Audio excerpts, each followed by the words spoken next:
O governo aumentou a projeção para o crescimento da economia para 2019 e 2020. A estimativa do Produto Interno Bruto de 2019 foi revisada de 0,9% para 1,12%. Para 2020, a previsão é que o PIB tenha expansão de 2,4%, ante a previsão de 2,32%. As estimativas estão no Boletim Macrofiscal da Secretaria de Política Econômica do Ministério da Economia, divulgado hoje. De acordo com a pasta, os indicadores de atividade têm apresentado resultados acima da expectativa de mercado, especialmente nos setores de serviço, comércio e construção civil, o que explica as revisões para cima das projeções para o crescimento econômico. A liberação de recursos do Fundo de Garantia de Tempo de Serviço também foi fundamental para estimular a economia. No segundo semestre de 2019, uma parcela fundamental da retomada do crescimento veio dos estímulos dados pela liberação de recursos do FGTS, que deve se estender ao longo do primeiro trimestre de 2020. Além disso, a criação do saque aniversário tem o potencial de mudar as perspectivas nos mercados de trabalho e crédito, impulsionando a economia nos próximos anos, diz o boletim. O Ministério da Economia destaca ainda que há um crescimento na criação de empregos formais, o que, historicamente, leva a uma aceleração na previsão de crescimento do PIB. O emprego formal tem apresentado aceleração nos últimos meses, dando sinais de aquecimento da economia, o que é fundamental para a atividade, uma vez que a produtividade no setor formal é maior que a do setor informal. De acordo com a pasta, uma das fontes importantes para o aumento da atividade e da produtividade foi a expansão consistente do crédito livre, em que os bancos têm autonomia para emprestar o dinheiro captado no mercado e para definir as taxas de juros às famílias e às empresas, que é alocado para investimentos com maior retorno. A substituição do crédito direcionado, que é empréstimos com regras definidas pelo governo destinados basicamente aos setores habitacional, rural e de infraestrutura, pelo crédito livre, segundo o Ministério, também contribui para a redução efetiva dos juros de equilíbrio, mais participação social no sistema financeiro e está em linha com a política liberal do governo. A redução das taxas de juros deve começar a apresentar efeitos na atividade do primeiro semestre de 2020, especialmente a partir do segundo trimestre. A aprovação da nova Previdência e as demais medidas de ajuste fiscal contribuíram para a redução substancial do risco país, levando à redução dos juros reais de equilíbrio, possibilitada pelas expectativas de inflação ancoradas e cadentes, diz o boletim. Diante dos dados apresentados, para o governo a retomada de produtividade pode não ser imediata, mas está garantida. As medidas estruturais de ajuste fiscal, redução de direcionamento de crédito, eliminação de custos e cunhas ao setor privado e no mercado de trabalho produzirão efeitos permanentes na produtividade e na renda do país. O boletim divulgado hoje também traz a previsão para a inflação de 2019, calculada pelo Índice Nacional de Preços ao Consumidor Amplo, que subiu de 3,26% para 4,14%. O principal responsável pela forte alteração foi o subgrupo alimentação no domicílio, impactado sobretudo pela pressão sobre o preço de carnes. A elevação do preço da carne brasileira se deve ao forte aumento de demanda chinesa, que busca suprir as perdas da produção internas, resultante de gripe suína, proteína muito consumida pelos chineses, diz o boletim. Na semana passada, o Instituto Brasileiro de Geografia e Estatística confirmou a elevação da inflação, que fechou o ano de 2019 em 4,31%.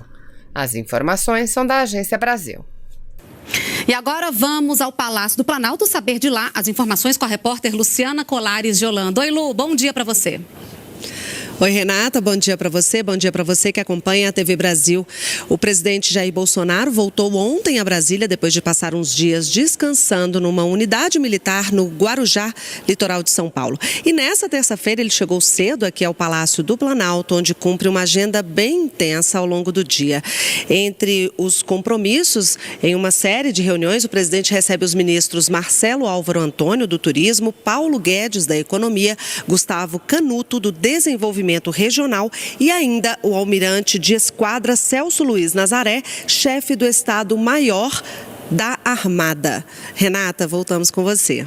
Obrigada, Luciana, pelas suas informações. E olha, o Ministério da Agricultura, Pecuária e Abastecimento determinou o recolhimento de todos os produtos da cervejaria Baker, localizada em Belo Horizonte, depois de casos de contaminação. Dimas Soldi, de São Paulo, tem as informações pra gente. Bom dia, Dimas.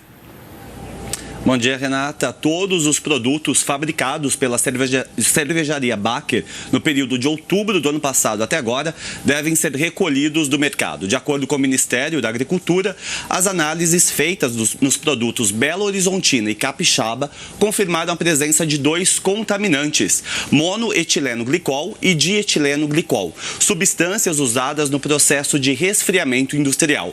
O Ministério já havia fechado a unidade Três Lobos da cervejaria Baker, localizado em Belo Horizonte, e apreendido quase 150 mil litros de bebida. A polícia investiga se a presença das substâncias pode ser a causa da intoxicação de 17 pessoas, incluindo a morte de um homem. Eles apresentaram insuficiência renal e alteração neurológica. Até agora, 4 casos foram confirmados para a substância de etileno glicol. Renata. Obrigada, Dimas, pelas suas informações ao vivo, direto de São Paulo. E a Petrobras reduziu o preço da gasolina e do diesel nas refinarias. Nas bombas, o novo preço deve chegar em 15 dias. Não é isso, Tiago Pimenta, direto do Rio de Janeiro? Bom dia para você. Oi, Renata, bom dia a todos. O preço do diesel e da gasolina, como você disse, para as refinarias está 3% mais barato, já a partir de hoje. A informação foi confirmada pela Petrobras, mas de acordo com a Federação Nacional do Comércio de Combustíveis, a FECombustíveis, a redução do preço para o consumidor deve levar algum tempo, já que as distribuidoras ainda precisam vender aquele estoque que foi comprado pelo preço mais caro, um volume estimado aí entre 15 milhões e 20 milhões de litros. A diminuição do preço deve chegar às bombas num prazo aproximado de 15 dias, segundo a prospecção da própria FECombustíveis. De acordo com os especialistas, essa redução já era esperada depois da alta recente no mercado internacional de petróleo, por causa do início da tensão entre os Estados Unidos e o Irã. Como o preço no mercado estrangeiro caiu, os valores praticados pela Petrobras também acompanharam esse movimento. E de olho na abertura de novos mercados na área do agronegócio, o Brasil prepara uma agenda intensa de viagens internacionais para 2020, que começa ainda em janeiro. Em entrevista exclusiva à TV Brasil, a ministra da Agricultura, Tereza Cristina, detalhou esse cronograma e também comentou os números recordes da safra agrícola. A produção de grãos brasileira pode alcançar novo recorde. A estimativa de 248 milhões de toneladas para a safra 2019-2020 é da Conab, a Companhia Nacional de Abastecimento. O aumento em relação à safra anterior é de 6,1 milhões de toneladas, o que representa 2,5% a mais. Recorde também na previsão do IBGE. A safra agrícola chegou a 241 milhões e meio de toneladas no ano passado, um crescimento de 6,6% em relação a 2018. Em entrevista exclusiva à empresa Brasil de Comunicação, a ministra Tereza Cristina comentou os dados. É uma conjuntura favorável que traz segurança para que o produtor brasileiro possa aumentar e investir. A ministra Tereza Cristina confirmou que ainda em janeiro vai à Alemanha e à Índia. No país europeu, ela participa da Semana Verde. O evento vai reunir 80 ministros da agricultura de todo o mundo. Vai ser um momento muito bom de saber o que os outros países pensam, o que eles vão fazer e, enfim, e o Brasil mostrar o seu potencial e o que é que nós podemos agregar para o mundo em termos de abastecimento. Na Índia, um mercado ainda desconhecido, segundo a ministra, assuntos como bioenergia e venda de carne de aves são os destaques da pauta. A ministra também fez um balanço sobre o trabalho realizado no ano passado. 2019, segundo ela, foi marcado por assinaturas de acordos comerciais e parcerias para investimentos estrangeiros no Brasil que trouxeram estímulo à produtividade do agronegócio. China, Vietnã, países árabes e Peru são alguns dos exemplos. Nós tivemos aí, eu acho que muito sucesso nessa área de comércio internacional. Se você apoia Jair Bolsonaro, curta este vídeo. Manifeste a sua opinião e compartilhe para que a vontade do povo brasileiro seja conhecida.